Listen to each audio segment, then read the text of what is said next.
সুপ্রিয় দর্শক, আজকে একটি গুরুত্বপূর্ণ বিষয় নিয়ে আলোচনা করব। সেটা হচ্ছে হাম।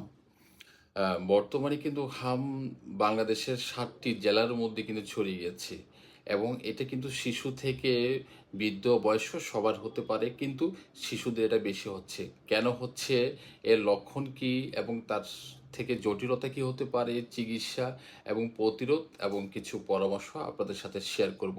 আপনারা ভিডিওটা সম্পূর্ণ দেখতে থাকেন।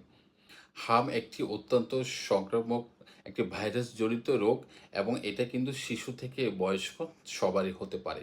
তার যে লক্ষণগুলো ধাপে ধাপে হয় আমি সেই বিষয়গুলো বলছি। প্রথম অবস্থায় কিন্তু বাচ্চার জ্বর থাকতে পারে, আর জ্বরটা কিন্তু আপনার ১০১ থেকে ১০৪ ডিগ্রি পর্যন্ত হতে পারে। নাক দিয়ে পানি পড়বে, কাশি থাকবে, চোখ লাল হবে এবং মুখমণ্ডলের ভিতর আপনারা দেখবেন একটা সাদা স্পট দেখা দিবে। ৩ থেকে ৫ দিন পর দেখবেন তার শরীর, বিশেষ করে মাথা থেকে মুখমণ্ডল থেকে পুরো শরীরে এক ধরনের র্যাশ দেখা দিবে।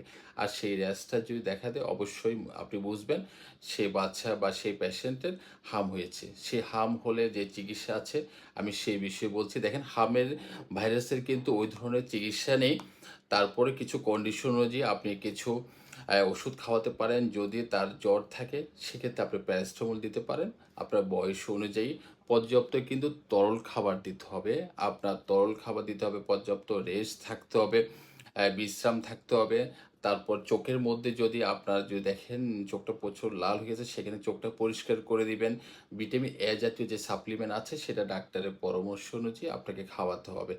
এছাড়া কিছু গুরুত্বপূর্ণ যদি বিষয় যদি আপনি দেখেন, গুরুত্বপূর্ণ কিছু লক্ষণ যদি দেখেন তাহলে কিন্তু হসপিটালে অ্যাডমিট করতে হবে। সেই বিষয়গুলো হচ্ছে, দেখেন, হঠাৎ করে যদি তার যদি শ্বাসকষ্ট দেখা দেয়, তারপরেও যদি তার ডায়রিয়া হয়, কানের মধ্যে যদি কোনো ইনফেকশন দেখা দেয়, মস্তিষ্কের মধ্যে কোনো যদি সংক্রামক বা কোনো একটা সমস্যা যদি আপনি দেখেন, তাহলে কিন্তু আপনাকে অবশ্যই হসপিটালে অ্যাডমিট হতে হবে।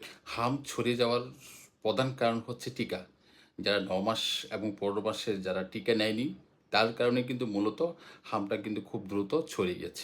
হামটা কিন্তু খুব দ্রুত ছড়াতে পারে। আর দ্রুত ছড়ানোর কারণে কিন্তু বাংলাদেশে কিন্তু এইভাবে কিন্তু মহামারী আকার ধারণ করেছে। সেক্ষেত্রে কিন্তু আপনাদের বলছি, যারা এখনো ভ্যাকসিন দেন নাই, বিশেষ করে বাচ্চাদের ৯ মাস এবং হচ্ছে ১৫ মাসের যে টিকাটা আছে, সেই টিকাটা অবশ্যই আপনারা দিয়ে দিবেন।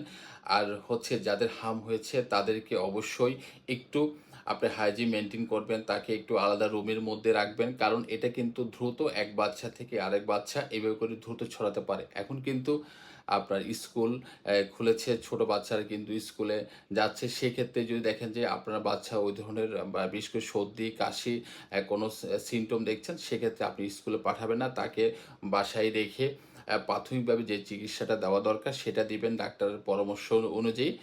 এভাবে যদি আপনি যদি নিয়ন্ত্রণ করতে পারেন তাহলে কিন্তু আমরা এই হামটাকে কিন্তু নিয়ন্ত্রণ করা যাবে। না হলে কিন্তু এই হামটা দ্রুত মহামারী আকার ধারণ করে এটা কিন্তু পুরা বাংলাদেশে ছড়িয়ে যাবে। সবাই ভালো থাকবেন, সুস্থ থাকবেন এবং স্বাস্থ্যের প্রতি যত্ন নিবেন। ধন্যবাদ।